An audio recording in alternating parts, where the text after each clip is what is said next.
Kembang. Lakukanlah hal di dalam mau tidur dan ketika bangun tidur, hal-hal yang memang membuat kita mengingat apa sih yang menjadi tujuan hidup kita.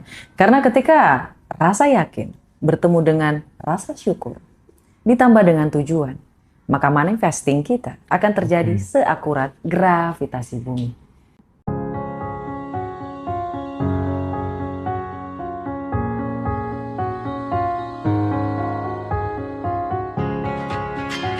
Setelah libur Lebaran. Masya Allah, minal Mohon aizin wal maaf lahir faizin. batin, ya. Mas Hendra, mohon maaf lahir dan batin. Iya, sama-sama, Kak Roma. Eh, Kalau kita ngomong tentang Lebaran ya, ada satu fenomena yang agak aneh barangkali, agak unik gitu. Mm-mm. Kita sering sekali mendapatkan WhatsApp, eh Mas, mohon maaf lahir batin ya, tapi maaf, aku nggak bisa ngasih apa-apa gitu. Maksudnya apa? Maaf, aku nggak bisa ngasih apa-apa. Atau masnya mau ngasih saya THR? Aduh. Ya, itu kalau misalnya kru saya, Iya, gitu iya, ya, iya, iya. driver saya, it's Iya, betul. okay, no problem, Betul gitu itu, ya. Mas. Tapi kalau kemudian dilakukan oleh orang lain, gitu ya, atau kemudian case itu satu case, tapi itu bisa digeneralisir. Aku mengalami banyak hal-hal kayak gitu. Jadi orang memberanikan diri minta THR dan lain-lain. Itu kan fenomena yang menurutku eh mindsetnya, mentalnya itu mohon maaf, ya mental kekurangan, Betul, mental miskin gitu. betul. Nah, ini penting untuk dielaborasi, Kak Roma, supaya khususnya teman-teman yang masih muda atau yang berjiwa muda gitu ya, supaya nggak memelihara mindset ini. Karena kamu punya uang berapapun, kalau kamu masih menyimpan yang namanya poverty conscious, ya sama aja. Kamu nggak bisa naik level. Gimana, Kak Roma? Iya, sebenarnya momen Lebaran ini yang sangat-sangat luar biasa ya, Mas ya. Karena kan di situ energi kebahagiaannya tingginya luar Hmm, biasa ya, hmm, Mas. hmm. Muncaknya itu sampai ke maksimal gitu loh, Mas. Semua ngerasa bahagia, apalagi setelah berpuasa 1 bulan, bertemu dengan keluarga. Tapi momen kebahagiaan ini, kalau menurut saya, tidak digunakan secara maksimal, Mas. Sebagian dari mereka, dimulai dari tadi yang minta-minta ya, Mas ya. Saya mohon maaf teman-teman semuanya. Keberanian teman-teman, ada sebagian, berani gitu, apa ya istilahnya? Keberanian dia meningkat drastis ketika Hmm, dia meminta hmm. kepada orang yang justru bahkan dia nggak pernah hubungin selama 1 tahun. Terus tiba-tiba dia menghubungi. Kayak gitu ya, Mas ya. Keberaniannya luar biasa. Tapi ketika dia mengaplikasikan itu di dalam kehidupan nyata, kok nggak bisa gitu loh, Mas. Tapi ketika meminta-minta dia berani. Nah ini kan mentalnya, inputnya kan salah gitu loh, Mas. Nah itu yang pertama. Yang kedua, omongan. Hmm. Alih-alih doa baik yang keluar, pertanyaan yang menyinggung itu selalu keluar, Mas. Misal ya, Mas ya, mungkin karena saya masih single, gitu ya, Mas ya.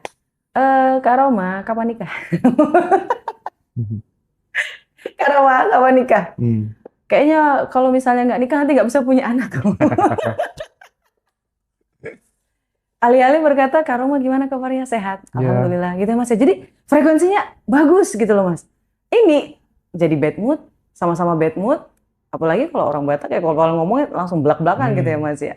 Tapi yang paling, itu masih lumayan lah, masih kayak, ya masih bisa ditolerir. Hmm. Tapi kalau yang minta-minta saya agak sedikit gimana gitu ya, Mas ya. Kok bisa keberaniannya itu masuk ke input yang salah? Hmm. Tiba-tiba ngubungin, tiba-tiba nanya kabar, terus ujung-ujungnya bagi cepet. Ya. Thomas, tolong bayarin iniku dong, apa pulsa listrik segala macam gitu. Iya Betul. kan? Mungkin posisinya agak sedikit kebelet kali ya, Mas ya. Mungkin saya tidak di posisinya dia. Tapi kalau dibalikin lagi, mungkin keberanian saya akan sangat menciut ketika saya meminta tolong kayak gitu, Mas. Atau sedang meminta. Saya nggak berani. Tapi kalau disuruh untuk bisnis lompat, modalnya sampai miliaran atau ratusan juta, saya mau, Mas. Hmm. Karena semakin menakutkan segala sesuatu, percobaan kegiatan itu pasti semakin besar hadiahnya, Mas. Tapi kalau meminta, semakin besar nominal yang kita ini kan semakin kecil kesempatan kita untuk mendapatkan apa yang kita mau. Jadi kok bisa salah gitu, Mas Hendra? Ini saya masih penasaran nih, Mas Hendra. Mas Hendra ada nggak jawaban dari pertanyaan saya ini, Mas. Kenapa ini orang bisa beraninya tuh ke tempat yang salah gitu loh, Mas. Iya ya, aku tuh sebenarnya kenapa kemudian ngaji Roso tuh dari dulu yang bicara tentang spiritual saja, terus kemudian mulai meluas ke finansial itu ya sebenarnya karena banyak juga orang-orang yang memanfaatkan jalur spiritual itu ya untuk kekayaan aja, nipu orang dan lain sebagainya gitu, Oh, sehingga penting untuk memberikan edukasi tentang finansial, edukasi tentang oh ternyata manusia itu Anda itu bisa sebagai co-creator to God gitu ya. Jadi supaya kemudian orang bisa hijrah dari mindset kekurangan, mental miskin menuju mental keberlimpahan tuh menurutku salah satu yang paling bisa mudah dilakukan adalah belajar gitu, betul, Mas. ilmu gitu, Iya sih, knowledge Mas. gitu ya. Iya sih, Mas. Nah, yang Setuju. kedua, bagaimanapun juga transformasi itu akan terjadi. Yang paling mudah adalah lingkungan yang membentuk kita. Sehingga dengan menghadirkan sosok-sosok seperti Karoma, Febi, dan lain-lain, oh ada loh ya contoh orang yang dulu berangkatnya dari nol banget, tapi dia bisa bertumbuh, naik level dengan keilmuan yang dia punya itu kan bisa masuk ke pikiran dia, oh ternyata bisa ya, bisa ya, bisa ya gitu. Jadi salah satu mungkin kalau aku share gitu, ya faktor dia malas belajar kali ya Kak Roma ya. Oh, I Malas see. belajar. Itu berarti salah satu ciri khasnya kayak gitu ya, Mas. Ya. Itu saya setuju sih, Mas. Ketika Heeh. saya pulang kampung nih, teman-teman Hmm, sekalian. hmm, Ada tuh, Mas, satu ciri yang selalu ada di orang yang, mohon maaf, ekonominya sedikit lebih kecil. Pertama, mental minta-minta. hmm, Ketika kita makan nih, Mas, hmm, pura-pura nggak tahu, pura-pura bingung, pura-pura gimana, biar kita yang traktir. Gitu hmm, loh, Mas. hmm, Itu hmm, satu. hmm. Itu nggak masalah. Kan rezekinya balik ke saya, Iya, Mas ya. iya, iya, iya. Mental minta-minta tadi. Yang mintain untuk anaknya tapi ke dia. Kayak gitu Hmm, ya, Mas ya. hmm, Yang ketiga, selalu ngomongin keluhan. Iya, pemerintah ini nggak bagus. Pemerintah ini kayak gini, pemerintah itu kayak gitu. Kita semua jadi sulit, ekonomi ini sulit. Bicaraannya tentang ngeluh setiap hari, Mas. Terus ketika makan nih, Mas. Kalau mentor saya ya, teman-teman ya, paling melarang mengeluhkan tentang makanan ketika kita lagi makan. Itu enak nggak enak, telan. Enak nggak enak, diam. hmm, Nanti pergi dari situ, kalau mau ngomel sendirian, nggak apa-apa. Gitu loh, Mas. Saya ngetraktir nih, Mas. hmm, Saya nggak nyalahin keluarga saya, hmm, Mas. Saya kayak hmm, kata Mas Hendra, memang kurang pengetahuan, kurang. hmm, Mereka juga nggak pernah ikut seminar kayak gitu. Ketika makan, lama banget datang. Ini makanan yang nggak enak. Ini kayak gini, ini kayak gitu. Saya yang niat awalnya baik kayak gitu ya, Mas ya. Jadi saya bingung. Ini saya yang salah milih tempat, hmm, saya yang salah atau bagaimana ya. Jadi energinya itu jadi gimana hmm, gitu loh, Mas. hmm. Oke, saya bingung itu ciri khasnya satu, Mas. Ngeluh, minta, merasa kekurangan. Kalau teman-teman masih memiliki ciri-ciri ini, aduh, energi keberlimpahan itu akan sulit dijangkau, Mas. Ini nih seru nih, bakal panjang nih obrolan kita Iya, ini. Mas. Pengen kaya, tapi ngeluh terus gitu loh, Mas. Pengen kaya, tapi pengennya kayak gini terus. Gimana tuh, Mas? Jadi aku pernah dulu tuh nulis isi namanya The Power of Cocot. Cocot tuh kata-kata ya. Jadi orang Jawa bilangnya buruk gitu ya. Oke. eh Orang yang cerdas dia hanya akan berbicara, berkata, bercanda sesuatu yang ingin terjadi di dalam hidupnya, ya Yes. kan? Dan itu tidak terjadi ke teman-teman yang memiliki mental miskin. Bawaannya katanya Kak Roma suka ngeluh dan lain sebagainya gitu. Makanya kan yang paling mudah dilakukan tuh sebenarnya di samping belajar ya, berteman dengan orang-orang yang ya levelnya lebih lebih tinggi daripada kamu gitu. Atau lebih simpel lagi, saya berani garansi deh, khususnya teman-teman yang masih muda gitu. Asal punya uang lebih, pokoknya suka traktir teman gitu aja. Betul, Suka Mas. traktir, suka memudahkan urusan orang lain Betul, gitu ya. Mas. Berbuat baik secara random, secara acak. Sudahlah, jalan hidup tuh pasti akan mengikuti apa yang kita tabur gitu. Sesimpel itu sebenarnya. Kadang kita terlalu banyak beretorika, terlalu banyak teori dan lain sebagainya, Betul, tapi Mas. kamu tidak men-train dirimu seolah-olah kamu tuh sudah berada di situ gitu. Iya, Jadi aku tuh ketemu banyak temen ya Kak Roma ya, betul, Mas. temen yang bener-bener hidupnya blessing, itu tuh rata-rata mereka peduli kanan kiri, nggak tegaan, punya empati yang tinggi, suka berbagi, nggak suka ditraktir, tapi suka mentraktir. Senyumannya itu loh Mas, itu ciri khas banget Mas. Kalau misalnya nggak suka mereka diem, lalu bentar lagi senyum lagi, kayak gitu. Itu satu satu ciri khas yang Mm-mm. sangat-sangat jarang Mas. Mm-mm. Kalau Mm-mm. misalnya dia udah punya ciri itu tinggal nunggu waktu. Iya, Kalau iya, iya. kekayaannya masih belum ada nih Mas, itu tinggal nunggu waktu aja. Jadi kalau teman-teman pengen berkelimpahan nih, percuma ikut seminar, ikut ini, ikut itu.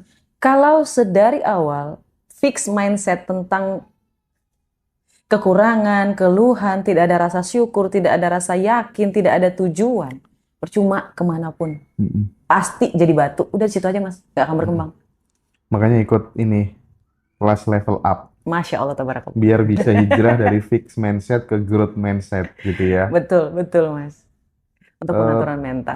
tapi kelasmu kemarin tuh gila loh ya. Kenapa Itu Mas? tuh sampai tembus berapa ya? Berapa peserta ya? 130 apa 125 Oh, gitu Mas. lebih ya. Lebih kayaknya deh. Lebih ya Gitu Mas ya. ya? Oh, Kayaknya Masya kayaknya Allah, kok lebih tabarakallah. ya. Amin. Aduh, itu tuh mantap sekali teman-teman. Nanti tanggal 29 April teman-teman kalau ada yang mau join. Dan kelasnya Kak Roma tuh yang bikin beda tuh dapat buku gratis, sahabat. I'm the King ya. Iya betul Mas. Jadi Dapat. buku I Am the King Heeh. itu tentang menyeting apa namanya mentalnya. Mm-mm. Jadi percuma dikasih ilmu sebanyak mungkin kalau gelasnya itu retak, gelasnya itu bocor. Jadi ketika buku itu sampai, ilmu yang sudah mereka dapat di dalam seminar itu akan disetting ulang lagi di bukunya. Nanti Mm-mm. di bukunya baca lagi gitu. Mm-mm. Jadi ada orang beranggapan kalau baca bukunya berarti nggak usah ikut seminar Kak Roma. Enggak. Satu, aku bersyukur ya Mas. Mungkin ini kekurangan aku sekaligus kelebihan aku. Kalau aku tuh tipikal orang yang selalu mengupgrade, Mas. Kemarin A, aku tambahin jadi A+. Kemarin Iya. A+, aku tambahin jadi A. Ya, ya, ya. Jadi apa yang kurang kemarin aku akan tambah. Itu beretika namanya. Iya Mas, karena saya berpikir ya Mas ya. Mm-mm. Tapi kekurangannya kayak gini Mas. Yang kemarin ikut ke kelas saya nggak ikut lagi. Aduh, susah. Kayak gitu loh Mas. Tapi kalau yang level up ini belum 3 kali. Saya hitung tuh Mas. Belum 3 kali. Nanti ketika udah 3 kali, teman-teman yang udah ikut 1, 2, 3 itu ikut lagi. Itu kelasnya diubah lagi, di ini lagi, dinaikin lagi. Kayak gitu Mas. Jadi apa ya, nggak stagnan di situ Oh aja. ya, ya, ya, ya. Artinya kita bertumbuh terus secara knowledge ya. Yes Mas. Mm-mm. Siapa yang tahu Mas, hari ini dompetnya belum ada apa-apanya. Ketika Iya. masuk kelas, naik lagi kan ilmunya beda lagi Mas. Mm-mm. Itulah kenapa semakin banyak belajar dari banyak guru kayak TVB itu kan naik terus Mas. Iya, iya. Apalagi kemarin ada ilmu Iya. terbaru ya Mas ya. Mm-mm. Ilmu kelayakan. Wah, Masya Allah, tabarakallah. Gini, aku menemukan sebuah fenomena baru di mana orang itu melakukan tekniknya sama persis gitu ya, mengcopy paste dari berbagai macam teknik-teknik manifestasi yang lain, tetapi mereka tetap stagnan. Yang menyebabkan itu stagnan karena self image-nya rendah gitu. Oh, I Jadi see. citra dirinya dia rendah. Jadi dia merasa kurang layak, harga dirinya dia rendah gitu. Self Ah, idealnya dia rendah gitu. Nah, kalau orang itu minimal punya self ideal yang tinggi gitu kan, pikiran, perasaannya, atensinya ke sana gitu kan, ketika self idealnya besar kan pasti akan melahirkan sebuah tindakan-tindakan yang besar pula gitu Masya ya. Allah. Amin. Nah, soal citra diri, soal harga diri gitu. Ada orang itu tuh dia habis masuk penjara, tapi setelah keluar dari penjara, dia bisa membangun usahanya dengan sangat cepat. Aku melihat faktor utamanya adalah dia benar-benar merasa dirinya masih berharga, merasa dirinya bisa, ya kan? Dia percaya sama dirinya sendiri gitu ya, bukan orang yang pemalu dan merasa nggak layak gitu. Rata-rata di kampung aku ngamati, mereka yang level ekonominya naik adalah mereka yang percaya terhadap dirinya sendiri. Wow. Nah, itu penting untuk dielaborasi, Kak Betul, Roma. Mas. Saya memang terlahir sebagai orang yang sangat, sangat, sangat percaya diri. Itu bukan bawa lahir, iya mungkin, tapi keluarga saya juga punya peran di situ, Mas. Mm-mm. Karena bapak saya itu selalu ngomong kayak gini, Roma kamu tuh calon orang sukses. Oke, Bapak oke. saya, mama saya, Roma kamu tuh nanti bakalan kayak gini, nggak boleh kayak gini. Jadi omongan itu selalu tentang kamu akan sukses kayak gitu loh, Mas. Jadi saya merasa bahwa, oh, saya akan sukses ya. Tanda Hmm. tanya gitu loh, Mas. Oh, Mm-mm. ya udah. Akhirnya kepercayaan diri itu luar biasa, Mas. Tapi yang saya sangat sayangkan beberapa di antara mereka memang terlahir luar biasa pede, tapi dikelilingi oleh orang-orang yang menjatuhkan kayak gitu, Mas. Nah, untuk teman-teman yang punya keluarga yang seperti ini, saya minta maaf, kamu jangan menyalahkan diri lagi. Kenapa? Karena itu bukan salah kamu. Kamu adalah orang yang hebat, kamu hanya berada di lingkungan yang salah, itu satu. Kalau misalnya kamu sudah tahu lingkungan kamu ini tidak bisa menaikkan performa kamu, pergi. Wajib. Itu langkah pertama, itu langkah yang paling awal yang harus kamu lakukan. Pergi. Bodoh amat. Kak Roma kalau nggak ada uang gimana? Kan masih ada garam dan nasi. Masih ada kerupuk dan nasi. Karena saya juga awal-awal seperti itu. Saya berpikir keluarga saya itu tidak toksik. Tapi mereka itu tidak bisa melihat apa yang saya lihat. Ketika saya berkata, oh nanti kita akan makan di sini, nanti kita akan pergi ke sini. Mereka selalu bilang, alah, mana lah mungkin. Gitu loh, Mas. Bahkan ketika saya traktir orang tua saya kemarin, Mas, mereka tuh bertanya, kamu ini kerjanya apa? Kok bisa bayarin di sini gitu loh, Mas? Nah, saya juga bingung. Apakah, berarti yang betul, Mas, ilmu sadar itu, Mas. Iya. Mereka tidak akan bisa melihat Mm-mm. sesuatu Mm-mm. ketika mereka tidak ada di posisi itu, Mas. Itu sayang banget sih kalau teman-teman ini menganggap bahwa ini adalah ilmu halu. Enggak, ini adalah ilmu sadar. Kita tidak akan pernah tahu ada sesuatu yang tidak pernah kita lihat. Orang tua saya baru tahu, Mas, kalau di hotel itu ada breakfast. Baru tahu, Mas. Orang tua saya baru tahu kalau ada mobil yang nggak bising kalau ditutup pintunya, Mas. Iya, iya, iya. Jadi, Seru. makanya ketika ada teman-teman yang komen, alah bacot gitu loh. Aduh ya Allah, seberapa susah hidup orang lain. Ada cerita yang relate ya. Tapi mungkin bisa diambil moral story-nya barangkali ya. Ketika Iya, ada petani di ladang kapas gitu, dia kan punya peliharaan ayam gitu ya. Terus oke. kemudian di ladang kapas itu dia ketemu namanya telur Raja Wali, ditaruh dibawa pulang, diengrami sama induk ayam. Menetaslah Raja Wali kecil tuh bersama ayam-ayam kecil yang lainnya. Suatu Oke, ketika ini menarik nih, diajak Mas. sama induknya ke ladang kapas. Terus kemudian si Raja Wali kecil tuh melihat di atas itu ada Raja Wali yang terbang. Wah, wah gitu. Tanya sama si induknya, "Ibu, itu siapa?" "Oh, itu Raja Wali, Nak. Itu adalah raja kita. Dia bisa memangsa musuh-musuhnya dengan paruhnya yang kuat, dengan cakarnya yang tajam gitu. Ibu, aku pengen nanti kayak gitu." "Oh, nggak bisa, Nak. Kamu udah terlahir jadi anak ayam. Kamu nggak bisa kayak gitu." My God. Dia akhirnya apa yang terjadi? Wah, dia sedih, dia galau, nggak mau makan, dia sakit, sampai akhirnya kemudian mati dalam kondisi masih menjadi anak ayam. Dia belum sadar bahwa dirinya adalah seekor anak Raja Wali. Mas Hendra, saya merinding itu. Aduh ya Allah. Mas Hendra tahu nggak kenapa saya langsung langsung kayak gimana gitu? Hmm, Mas tahu nggak? Itu novel. Saya kan juga buat kerjasama sama penulis hmm, novel yang udah hmm, difilmin gitu ya, Mas hmm, ya, hmm. karyanya. Temanya kayak gitu, Mas. Ada orang yang luar biasa berbakat, tapi karena omongan, Nah, lingkungan, didikan, ya, ya. itu malah membuat pagar yang sangat-sangat tinggi gitu loh, Mas. Dan mungkin ini kalau menurut saya keberuntungan luar biasa sih, Mas. Allah kasih saya, mungkin keluarga saya yang ini cuma memang mereka mereka maju pikirannya, tapi hanya sampai sebatas itu saja. Hmm, hmm, hmm. Kayak gitu. Jadi, Makasih banyak loh, Mas. jadi terkadang pencuri cita-cita itu datang dari keluarga, dari orang-orang terdekat, gitu Kebanyakan, ya. Mas. Dan ini juga ada ilmu sunyi ya, Mas ya. Hmm, Buat para perempuan dan laki-laki, ketika kalian punya mimpi, bergeraklah dalam gerilya. Ini terjadi sama aku. Bergeraklah dalam Gerilya, Mas. gerilya. Diam. Diam. Sunyi. Oh, menyisir dalam kegelapan. Betul, Mas. Gerilya. Karena kalau kamu jualan, jangan jualan di media sosial kamu. Buat akun yang baru. Karena aku juga kayak gitu, Mas. Awal-awal aku buat akun tentang pembelajaran. Oh, diolok-olok, Mas. Diolok-olok, Mas. Dan saya bersyukur dia ngolok-ngolok saya, Mas. Kalau dia nggak ngolok-ngolok saya nggak akan bikin akun baru. Jadi saya bikin akun baru, saya bergerak diam-diam, Mas. Saya nggak pernah repost, saya nggak pernah upload, saya nggak pernah nunjukin, saya nggak, benar-benar diam. Keep silent. Buat kamu juga seperti itu. Buat laki-laki, buat perempuan, semuanya. Apapun bisnis kamu, diam. Ketika sudah berbuah pohonnya, baru ngomong. Baru kasih tahu ke orang lain. Kalau masih progres atau ide, diam. Karena, jujur aja, energi yang mereka keluarkan dari rasa tidak suka, dari keraguan, dari ketidakyakinan, itu tersampai ke kita, Mas. Kayaknya iya. Iya, Mas. Iya. Dan kalau misalnya nih, ada 2 titik di mana kita, alam bawah sadarnya itu bisa diubah, Mas. Dicatat ulang. jauh lebih cepat daripada biasanya. Oke. Ketika bangun tidur dan ketika ingin tidur. Di podcast yang kemarin saya juga udah sampaikan. Dan yang paling krusial adalah ketika mau tidur. Ketika mau tidur, pikiran kita bekerja, Mas.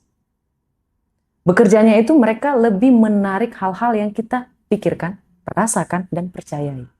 Dari kebayang nggak sih, Mas, ketika pergi ketemu teman. Kita cerita tentang mimpi kita. Wah, dibantai habis, Mas. Dibantai habis, terus pas pulang, dia berpikir, emang mimpiku nggak bagus ya? Emang rencana aku ini kurang mantep ya?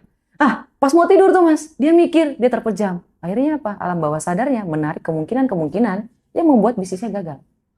Itulah kenapa kita lebih baik diam. Karena orang-orang tidak akan mengerti apa yang bisa kita lihat, Mas. Karena mata kita itu kan refleksinya cuma kita bisa lihat. Mata mereka kita tidak akan pernah bisa lihat. Bagus. Karena mimpi selalu ada di sini, Mas. Makanya, ingat, ada buku yang namanya Self Love. Kayak kata Mas Hendra-nya, siapa-siapa orang yang tidak percaya diri. Tidak percaya diri adalah orang-orang yang tidak mencintai dirinya sendiri, Mas. Ya, Iqra. Aku udah selesai buat bukunya, Mas. Self Love e-book. Beli dari Ngaji Roso juga boleh. Oke, boleh teman-teman yang mau buku Self Love e-booknya Kak Roma. Betul. Nanti bisa pesan di admin. Sekaligus misalnya Mas, aku nggak ikut kelas dulu, aku mau beli ayam daging dulu. Boleh, udah banyak yang beli teman-teman ya. Silahkan. Lanjut Kak Roma. Iya, untuk ada juga tentang 8 jurnal mengubah hidup. Itu banyak, Mas. Sip, bisa beli di Ngaji Roso ya? Bisa, Mas. 8 jurnal mengubah hidup itu, kenapa saya taruhnya tuh 8 jurnal mengubah hidup, Mas? Karena itu menyeting mental dari awal. Dari zero. Karena saya juga menggunakan itu untuk menggapai saya yang sekarang gitu loh, Mas.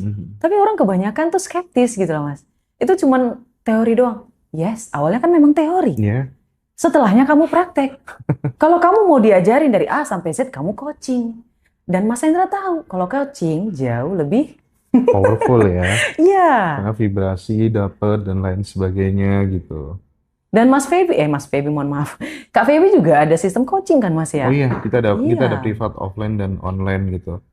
Dan nanti bahkan di Jogja itu kita bikin Ngaji Roso Bootcamp tuh Teh Feby sama Bosman Mardigu. Masya Allah, tabarakallah.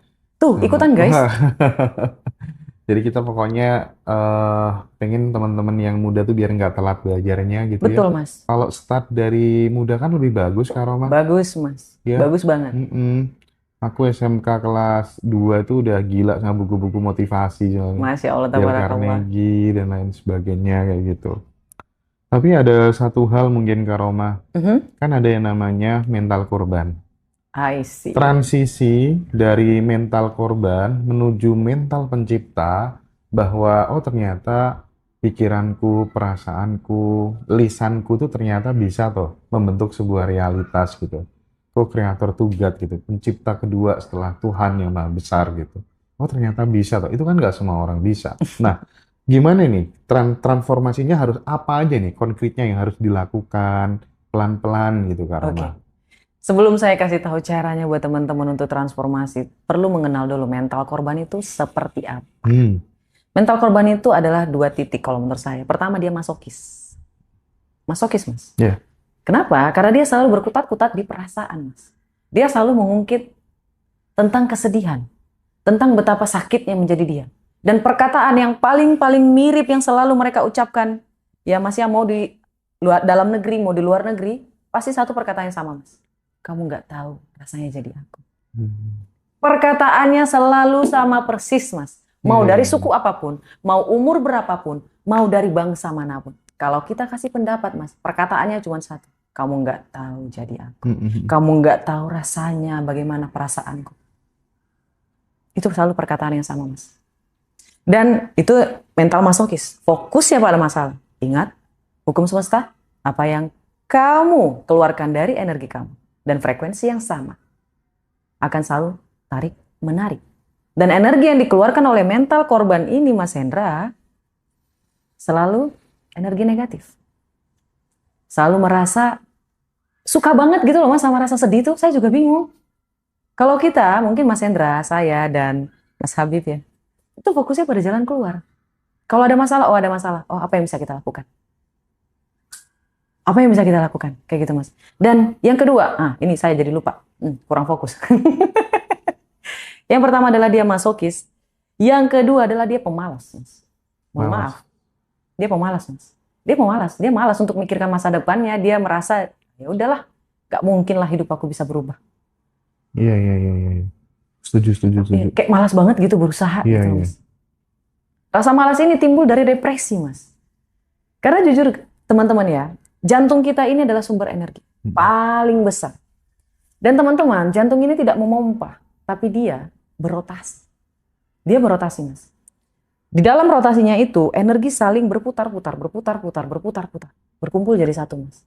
Jadi kebayang nggak sih kalau perasaan kita negatif terus, berputar-putar, akhirnya apa? Penyakit datang, stres datang, overthinking, anxiety, semuanya di situ. Akhirnya apa? Kamu jadi depresi. Depresi membuat kamu malas berkegiatan. Karena otak kamu merasa bahwa semuanya di muka bumi ini menyakiti kamu, dan tidur adalah obatnya. Kebanyakan kayak gitu, Mas. Karena memang otak kita ini adalah sahabat kita, Mas. Ini bestie kita, Mas. Dan kalau kita tidak membuat dia mengarahkan ke hal-hal yang baik, itu tidak akan bisa, Mas. Karena selain bestie, otak kita ini menyeting, oh, ini orang dalam danger. Kayak sekolah aja, Mas. Sengaja kita dibuat sama otak kita tidak bisa bangun pagi, Mas.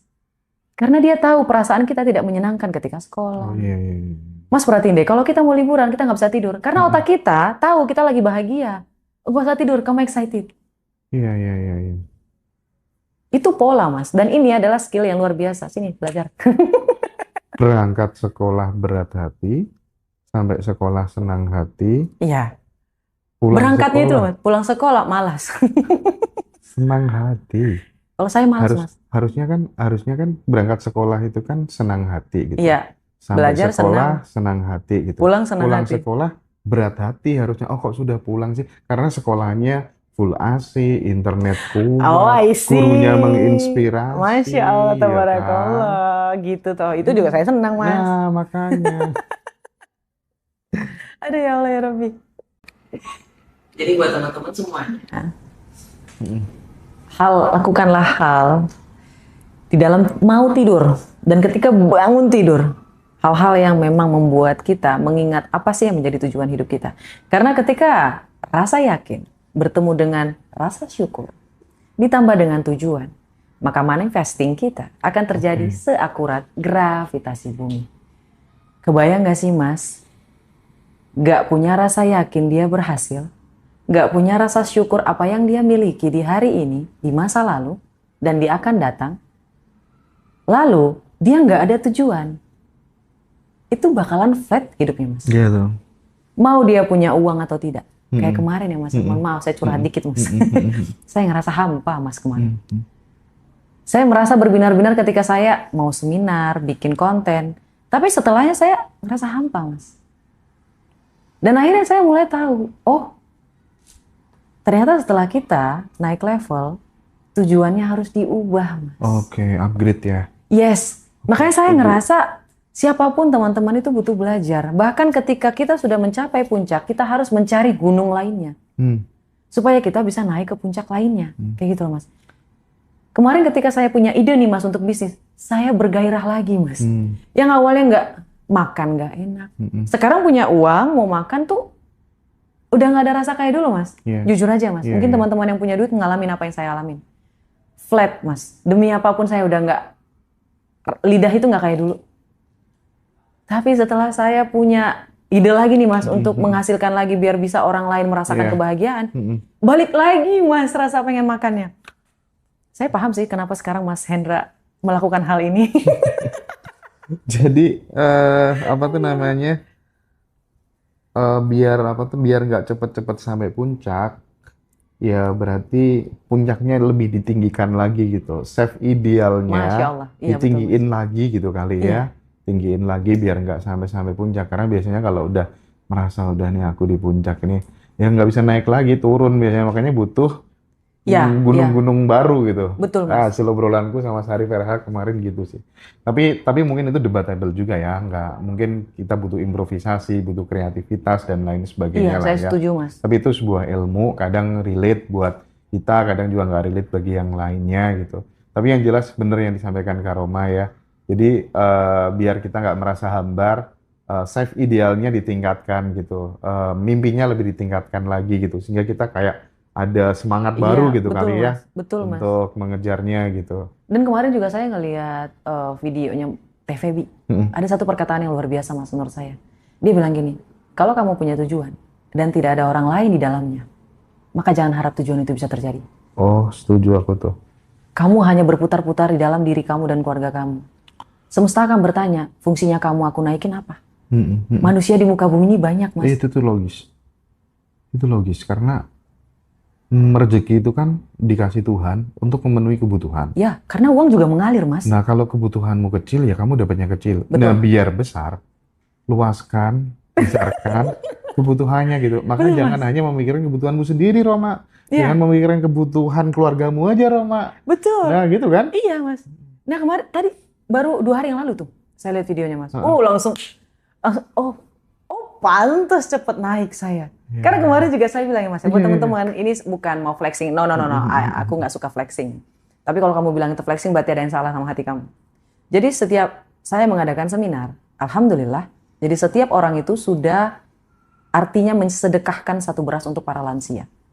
Jadi kemarin itu Mas, alhamdulillah berapa tuh? 130 orang. Iya, disedekahkan. Itu keluar kota Mas. Di daerah Sumatera Barat, Sumatera Utara, terus daerah Bogor, daerah apa lagi tuh? Pokoknya masih daerah Sumatera Mas. Daerah sini kan kemarin saya sudah pakai nih. Iya. Di daerah Jakarta sudah full gitu. Jadi perginya ke daerah Sumatera. Mungkin lain kali kalau saya punya teman-teman yang punya apa namanya itu kayak komunitas ya gitu ya untuk mengalirkan kebaikan atau apapun di daerah Sulawesi atau Kalimantan ya bisa hubungin Hai Roma. Oke. Karena gitu Mas. Nah, tadi yang disampaikan ke Roma tuh, aku melihat pentingnya yang namanya lingkungan.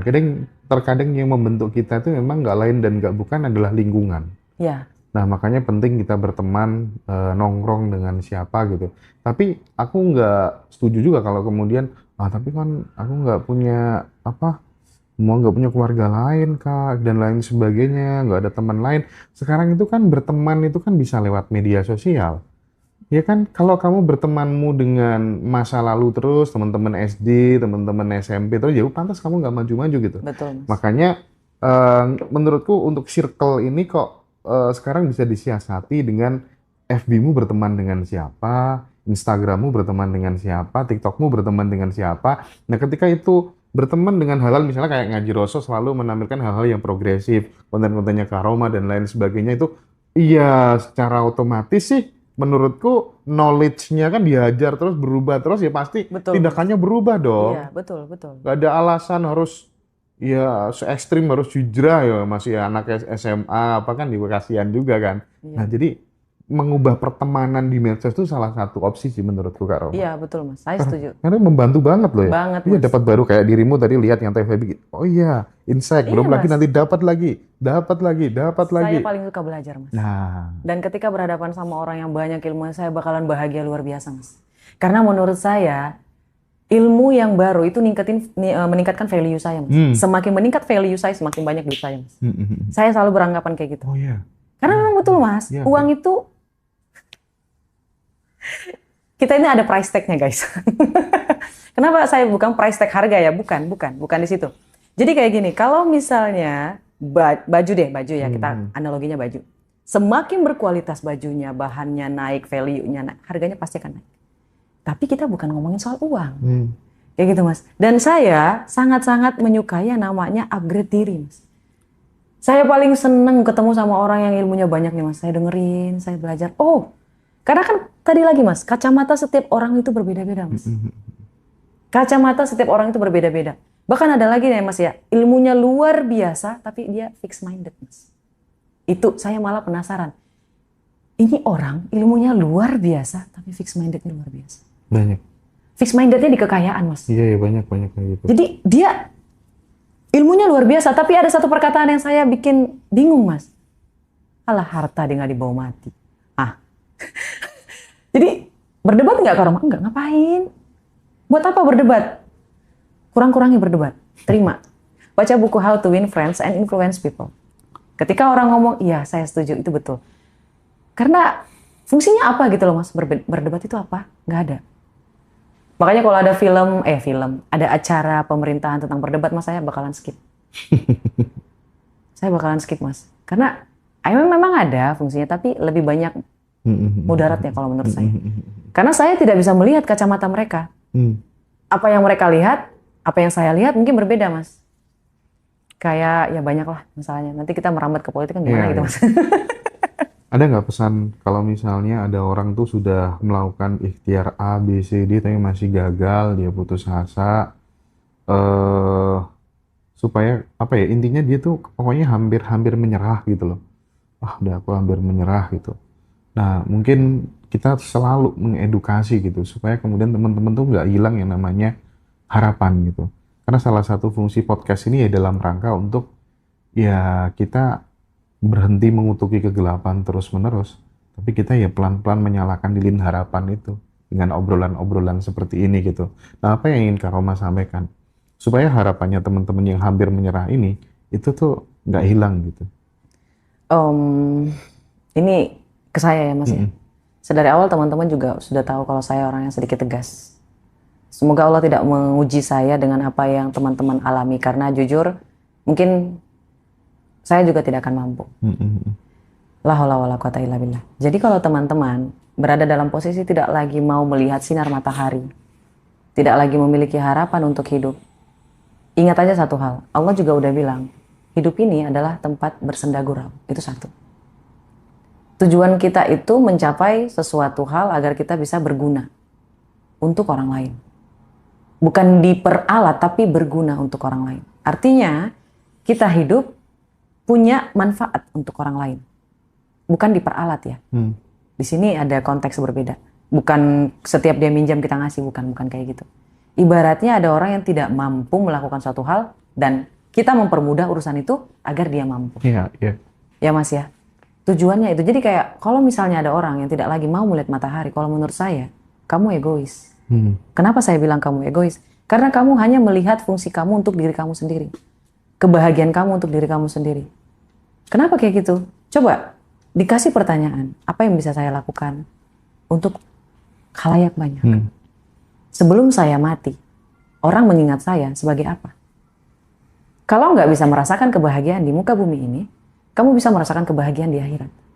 Sedari awal kita di sini untuk diuji, bukan untuk bersenang-senang. Tapi di sini tempatnya bersenda gurau. Jadi kamu lebih pilih yang mana? Sambil senang-senang bekerja atau sambil bersedih-sedih hati sambil mati? Mungkin agak sedikit ekstrim ya mas ya. Karena memang saya selalu seperti itu kepada diri saya mas. Ketika saya sedih, saya akan bertanya, kamu mau sedihnya berkepanjangan atau mau udahan? Dan beberapa kali saya juga sempat menolak mas untuk private consult. Kalau sedari awal dia sudah bilang dia udah mau mati, saya akan tarik diri mas. Karena garisnya itu terlalu keras mas. Mungkin saya mohon maaf untuk teman-teman yang pernah mau konsul kepada saya dan permasalahannya ya gitu, tidak mau lagi melihat matahari terbit kayak gitu. Saya akan narik diri. Karena saran saya itu memang agak sedikit brutal mas. Saya akan bilang dia egois. Ibaratnya ada orang yang butuh kehadiran dia, ya gimana ya? Ada meaning, kita lahir itu ada tujuannya, kamu hanya belum bisa melihat. Karena kamu terlalu asik melihat ke kiri, coba lihat ke kanan, coba lihat ke atas, coba lihat ke bawah. Dan kalau misalnya kamu butuh bantuan, mintalah bantuan. Nah, itu yang pertama. Yang kedua, ganti identitasnya. Ganti identitasnya. Teman-teman tahu ya, ada yang namanya kepribadian ganda. Otak itu punya kemampuan seluar biasa itu. Bagi orang lain itu adalah minus, tapi bagi saya itu hal yang luar biasa, mas. Bayangin aja Allah kasih hadiah luar biasa loh, mas. Ada sirkuit di dalam otak kita yang mengizinkan kita untuk menjadi orang lain. Diizinin untuk switch gitu loh, mas. Switch gitu, luar biasa. Bisa-bisanya ada orang punya kepribadian ganda di dalam satu tubuh kayak gitu loh, mas. Kamu bisa gunain itu. Kalau misalnya nggak bisa ke level ekstrim Kak Roma, kamu ganti nama. Ganti namanya, ganti. Pergilah ke tempat kamu tidak dikenal oleh siapapun. Ganti namanya. Ya tadi ada 3 ya. Yang pertama, ya kamu harus mulai tarik secari kertas. Kamu tuh bisa ngelakuin apa buat orang lain? Kamu tuh bermanfaat tentang apa? Kayak gitu. Siapa yang paling bermanfaat, maka semesta akan mengangkat derajatnya. Semesta itu akan selalu bertanya, Mas, what you can give me? Ya, If I give you something, ketika saya memberikan kamu sesuatu, apa yang kamu berikan sebagai balasan? Kayak gitu loh, Mas. Jadi kalau kita pengen kekayaan, apa yang bisa kita lakukan dengan kekayaan itu? Waktu saya bikin akun Hai Roma, janji saya pertama kali ke semesta itu ya, Mas. Saya ingin menjadi orang yang bisa membuat orang lain setidaknya merasa bahagia dalam hidup. Nah, sekarang kan udah berada di titik itu. Artinya, Hai Roma udah menginspirasi orang, tidak hanya sekedar mengajar, tidak hanya sekedar mendidik, tapi menginspirasi dan yang lebih besar lagi mampu menggerakkan gitu ketika mendengarkan statementmu gitu, yang masuk ke langsung beliefnya gitu. Otomatis ada gerakan yang berbeda, ada realita yang berbeda gitu. Nah, pertanyaanku, sampai dirimu bisa menginspirasi banyak orang ini, ada nggak definisi lain keberhasilan di luar materi? Ada, Mas. Apa tuh? Ibaratnya kamu ketika dalam sebuah masalah kamu tetap tenang, itu keberhasilan, Mas. Itu keberhasilan mental luar biasa, Mas. Dan nggak semua orang bisa punya itu. Ketika kita dilanda masalah, dihantam sebegitunya, Mas, tapi kita masih tetap bisa memilih untuk senyum, Mas, itu kelebihan luar biasa. Dan itu keberuntungan, Masya Allah, tabarakallah. Itulah kenapa uang itu datangnya terakhir ya, guys ya. Serius. Jadi mental kamu dulu diperbaiki. Kepercayaan kamu dulu yang diperbaiki. Perasaan kamu yang diperbaiki, tindakan kamu yang diperbaiki. Kebanyakan orang berorientasinya ke uang, Mas. Kebanyakan. Padahal seandainya mereka tahu, Mas, uang itu air. Tinggal dikerok aja gitu loh, Mas. Cuma masalahnya apa yang kita gunakan sebagai kerokannya? Tangan kah? Ember kah? Iya. Truk kah?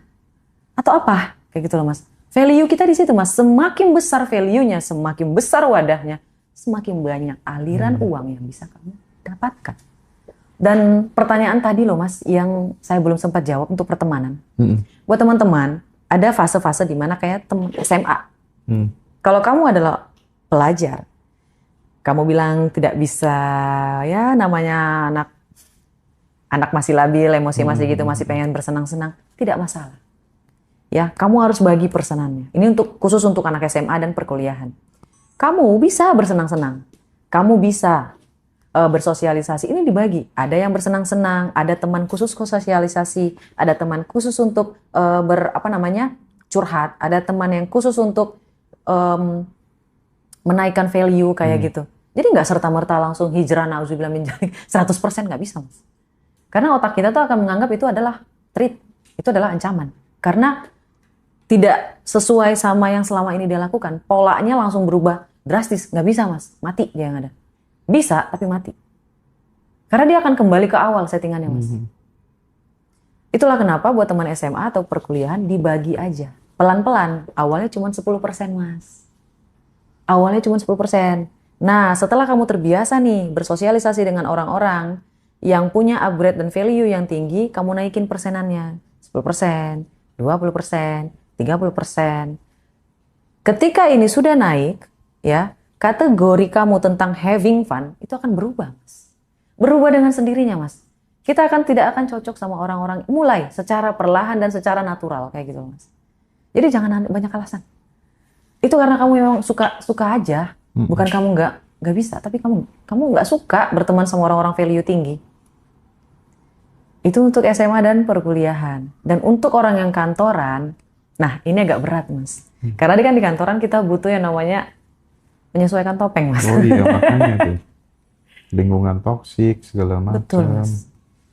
Kadang emosi itu ditekannya luar biasa sih, Mas. Bingung, Mas. Mau keluar salah. Iya. Mau bertahan salah. Itu pasti teman-teman pada relate. Iya.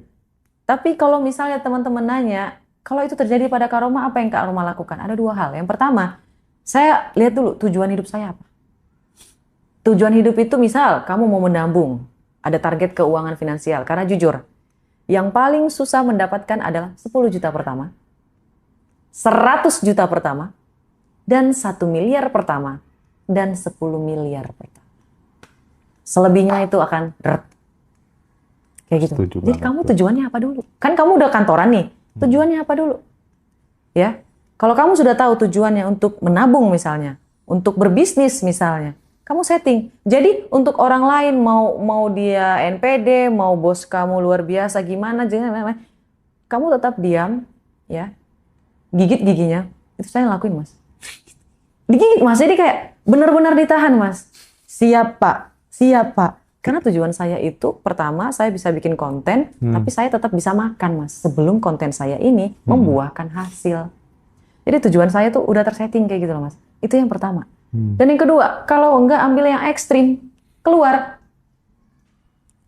Keluar, Mas. Keluar aja.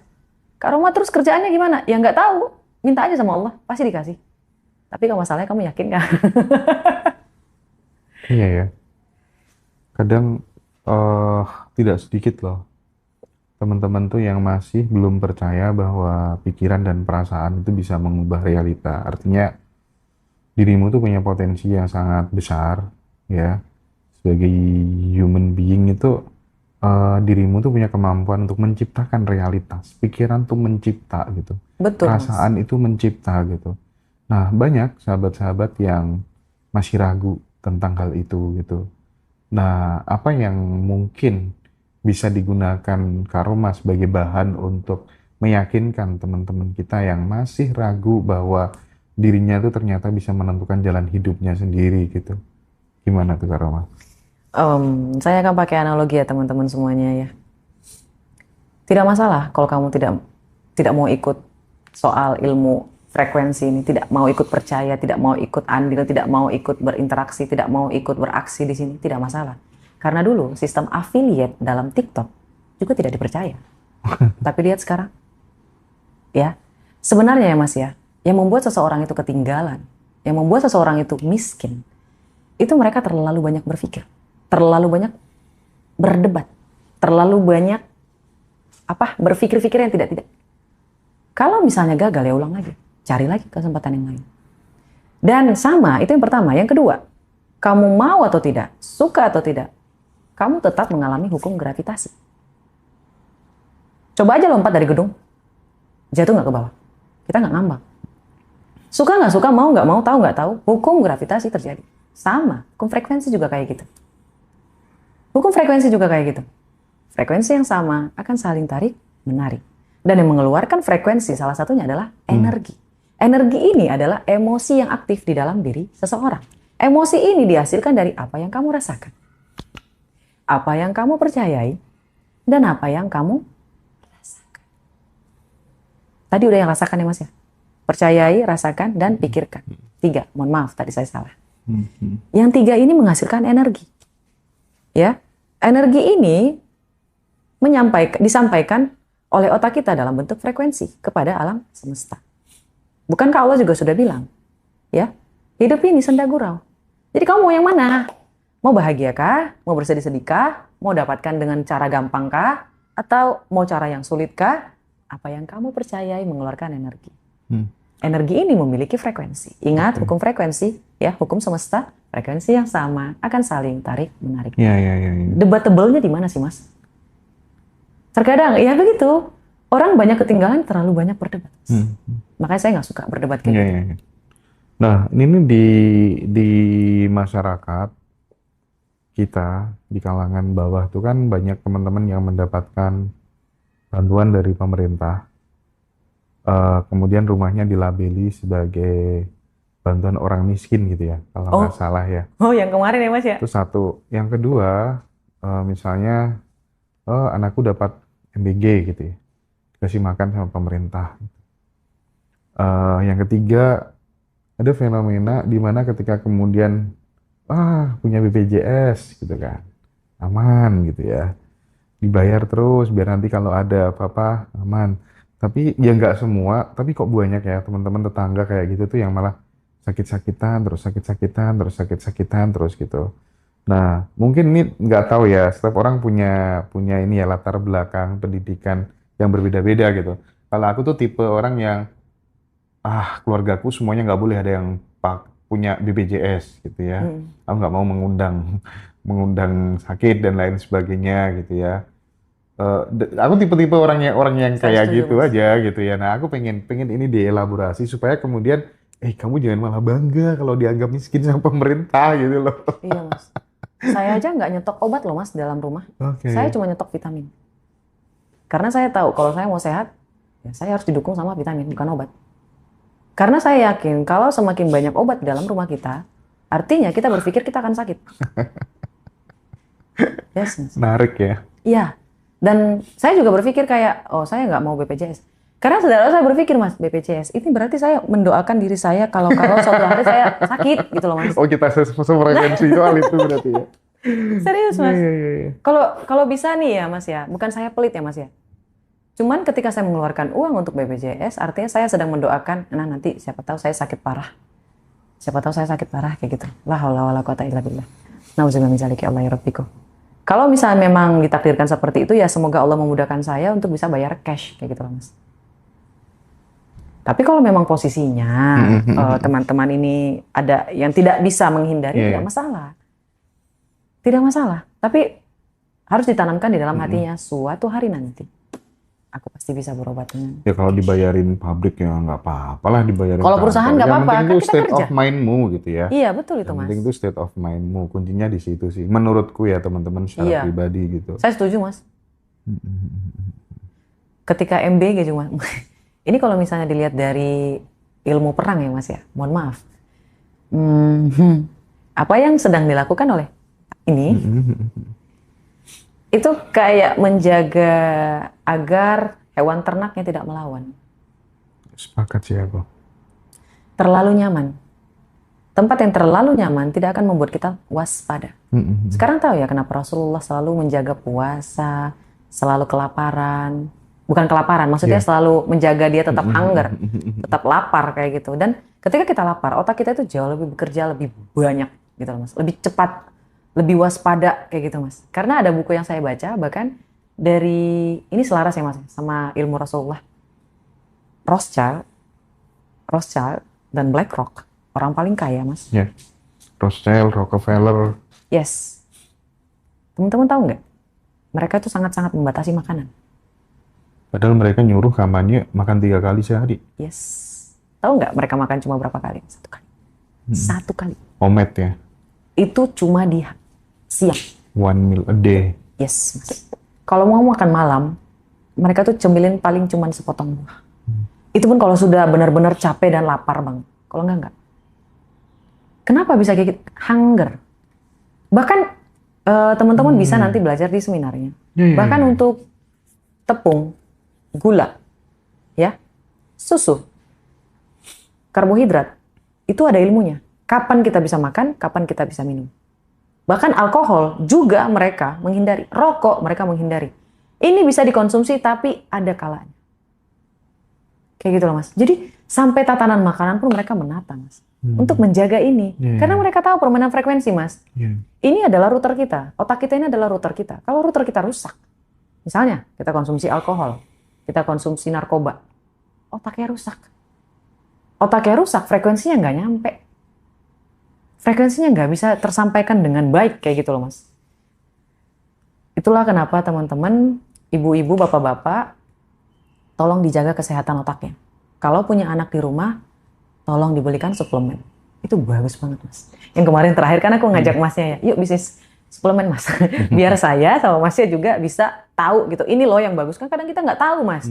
Mana suplemen yang bagus untuk otak kayak gitu loh mas. Otak itu luar biasa loh mas. Karena dia penyampai. Dia penyampai dan penerima. Tapi ini menciptakan. Kayak gitu loh mas.